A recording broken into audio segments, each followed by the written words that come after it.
We will use a sawzall with a coarse blade and not a metal blade, or circular saw, black marker, and a drill with a 5/16" bit. The drill will need an adjustable clutch. You will also need safety glasses and a utility knife.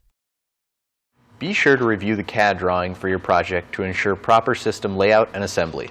AQC Industries provides CAD drawings of the BlueDuct underground duct system. The CAD drawings are interpreted from the engineer's drawing as a recommendation of the materials needed to complete our system. Please consult with the engineer and other trade professionals before proceeding with the installation. Also, please verify that any needed elevation changes are properly documented on the drawing. For proper backfill, the minimum burial depth of the BlueDuct is 2 inches below the bottom of the slab. Refer to the project specifications for any job site requirements. AQC Industries requires all installing contractors to be properly trained. In addition to online training, we offer 2 free training webinars each month.